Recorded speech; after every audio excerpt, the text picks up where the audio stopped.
Yeah, as good as this is going to be. Come back, Junie.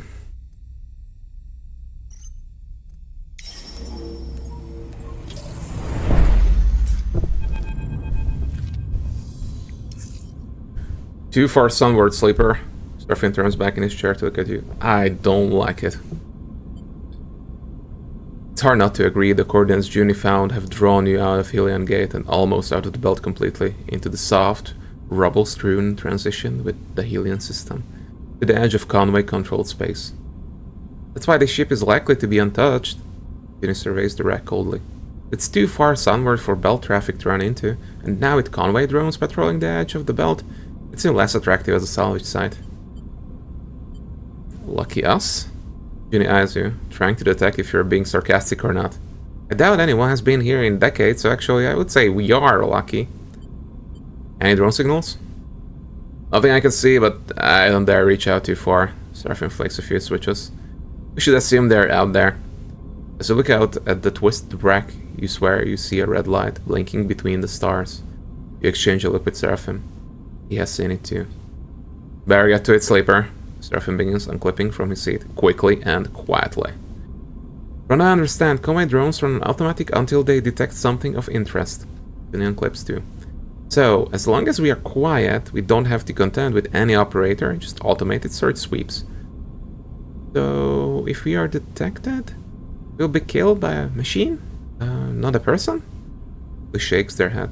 I don't find that very reassuring. They get up off the corner seat and glide towards the back of the ship to get suited up. Drift out of your chair and head towards the airlock, unable to shake the feeling of being watched. Being here is a risk, you know that, but you need the Shipmind. So no matter what happens, you won't be leaving here empty-handed. Okay. So, if we are safe, we should be get only good rolls, essentially. So, the ones are not exactly great. For the export the ship and explore the map. We have 2 4s, so I think I can live with that. Come on, Junie. Come on, Junie. Okay, honestly, that's fine. I can use the 2 6s in lieu of... we can't do anything else, so, you know. I have to take a bit of stress here, but... yeah, neutral.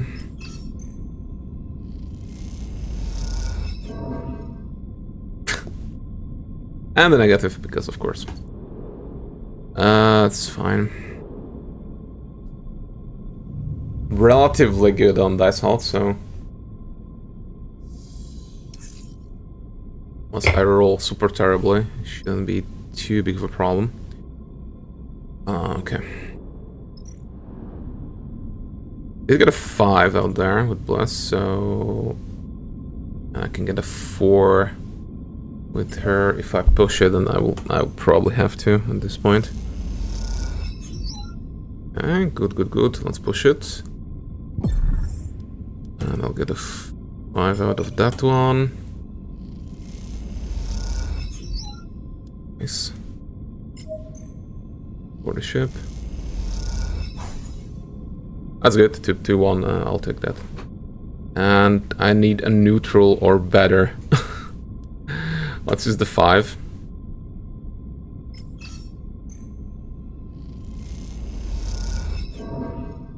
I said or better game. I don't want to push it past this point.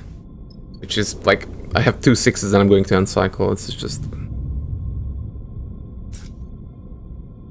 like I can't take more risks with my die, so yeah. It is what it is, but this is at least neutral, so take it there. Go. Junie leads you deep into the wreck, through crushed and twisted corridors, floating panels, and wires appearing suddenly in your headlamps like strange sculptures. Just as you begin to tire of the endless dark and the haze of particles washing over your suit, Junie leads you into a chamber where the ceiling is torn open to reveal the stars. At its center lies a cylindrical object, half your height, but raised on a complex pedestal from which countless thick cables snake off into the dark like braided hair. One or two of them float freely, waving back and forth with glinting, severed ends. Most of them disappear into the floor and walls or twist and curve out of sight. Beautiful, isn't it? Ginny stares at the prime Shipmind, the stars reflected in her faceplate. Not bad. Ginny glides over to the pedestal, pushing her way delicately through the wires. As she takes out her terminal and looks for an access port, she talks softly, her voice carried through the suit comms. These cables lead off to every one of the ship's systems. Engines, life support, navigation, lighting, networking, you name it. Shipmind has hardwired access to them all. When an old ship like this was running well, the Shipmind would distribute itself, some of its protocols running freely in different sections. It would be less like a single governing body, mind, and more like a load of systems clumped together to form a complex living machine. Think of a plant rather than a being, a plant with incredibly rapidly processing power and a much more accelerated response time than your average tree. You watch as she finds an access port and slips a cable inside, slotting a translucent screen into the top edge of the deck. Let's see here. Juni's screen fills with bright scrolling data. Incredible! There's so much here. She hits a few keys. I'll start copying this over. It's everything I need.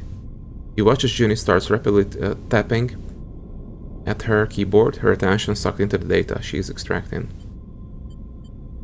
Wait for her to notice. You wait quietly in her ruined chamber, watching the stars through the ripped roof. You can understand Juni's insatiable curiosity. These wrecks are incredible. Juni suddenly snaps out of her trance. Right, where were we? The Shipmind. Let me check. As I thought.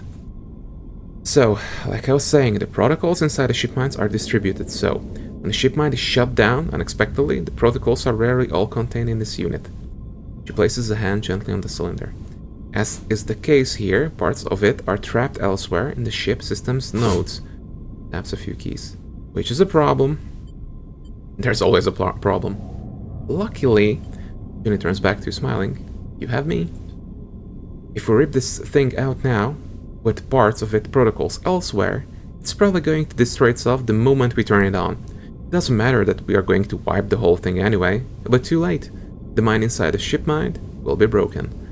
But if we find the nodes housing the distributed parts, power them up, and then disconnect them, the protocols will be sent right back into the Shipmind here, and we can take it out clean. But we find the nodes? We either ask the cradle very nicely, or we spend the next cycles following these cables to see where they lead.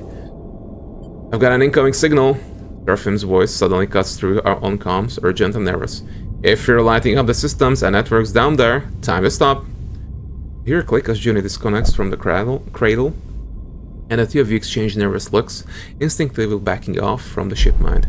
Suddenly a faint red light glitters in the dark beyond the broken ceiling. You hold still. The moment stretches out and you hear Juni's breathing through the comms. The light flashes, pauses, and then fades. You take a breath. Too close. Conway drone. Sniffing the network. We're clear. Serafim chimes in again. Turned off almost all of the rig systems, but we need to be careful. Keep network activity to a minimum. Understood. Juni cuts in. But we will need to access the network to get this Shipmind out quickly. Then I hope you are failing lucky. There's a click in Serafim's as Serafim closes the line. You and Juni look at each other again. And then at the Shipmind, encased in its cradle, wrapped in cables. This isn't going to be easy. Okay. This is going to be one at a time. Okay, I finally have some pluses there. If I push that... Bliss is pointless there. I can get a... Okay, let's track the cables with the 5.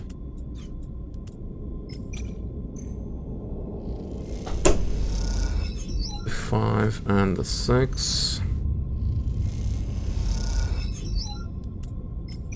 I don't want to push it this much.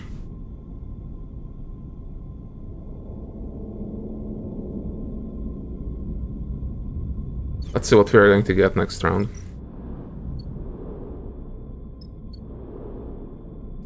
I over pushed at the beginning, so...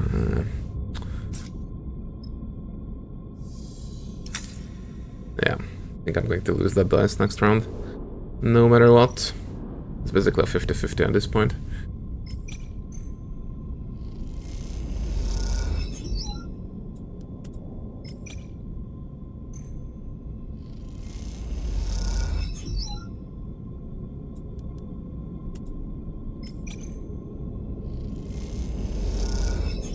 I'm going to use this one and hope for a positive outcome.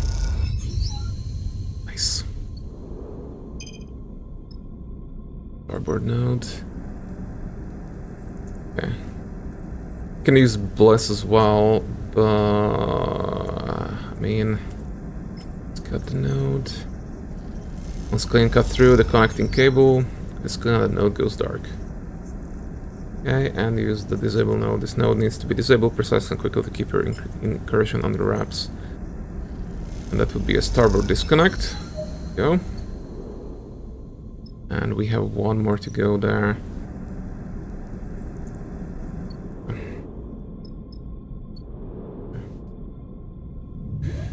Run out of supplies, no. Lost this one. Yep. Horrible rolls. Horrible rolls. Let's use Bliss. Use Bliss to cut that. Positive outcome. Here goes nothing.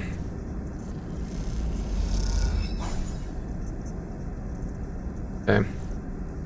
I'll take a neutral.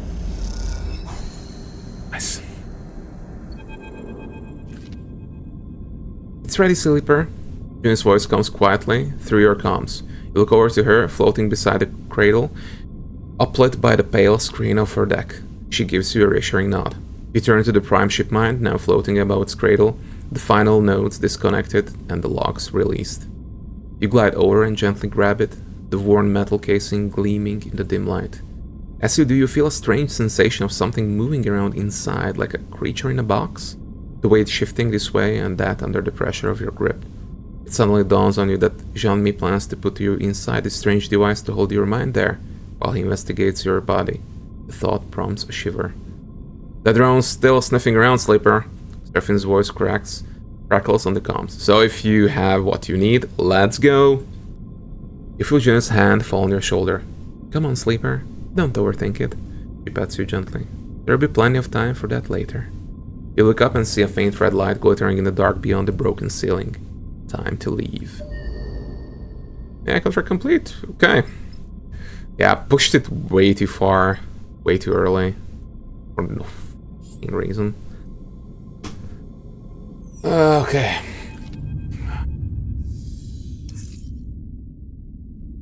Arriving back at the Helion gate, as lonely and cold as it is, feels like a relief. There's a tension in the rig as you come back out of the inner system, a watchfulness of errant signals, and glinting red beacons that choke the conversation. But now, floating in the comforting shadow of this vast ruin, the sense of relief is palpable. That's one prime Shipmind condition unknown retrieved. Serafin runs the engine, shutdown protocols as he speaks. I'd mark that as a success. Agreed, thank you. Serafin waves away your thanks. We're a crew, we work together. Sleeper, can I speak with you? Juni asks from the back of the cockpit. Of course. She leads you out into the passage, tucking herself against the wall. She looks small even in this compact space. Thank you for taking me with you. I hope I proved I'm trustworthy. Thank you for helping. That's what I promised. She looks at the floor. In my time here in the belt, I haven't found it easy to make friends. Falters, tripping over her words slightly. But you, Sleeper? Well, I hope you'd consider me a friend at least. I would? Can't help but smile. I'm glad. Then I would like to ask you something. She pauses. Would you consider taking me with you on the rig? She blurts out. And then, before you can answer, I think I would be of help for your diagnostic, and in the meantime, I can take a look at the Shipmind, make sure it is ready, and... Yes, Junior can.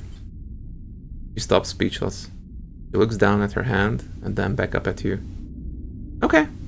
She smiles. Thank you, He looks down again. I'll find a bunk. And she quickly glances off down the corridor before you can say anything further. Another stray collected. Serafin puts a hand on her shoulder. What refuge we are building here? Refuge we are building here. Gives you a sly smile. You don't approve? Serafin shrugs. You know, I've actually started to warm to this one. She's alright by me. He smiles and pushes off from your shoulder, gliding towards the engine room. You look towards the bunks, but Junie is already out of sight, likely unpacking already. The ship is getting a little crowded, but you are starting to realize you like it like that. At the very least, she'll prove invaluable when you get to Flotsam and have to deal with Jean-Mi. Perhaps she'll even have a read on the old man. You pause for a second, appreciating the warmth, the hum of the rig and its inhabitants. The ship, you think, is starting to feel like home. Okay, so I could head back right now, or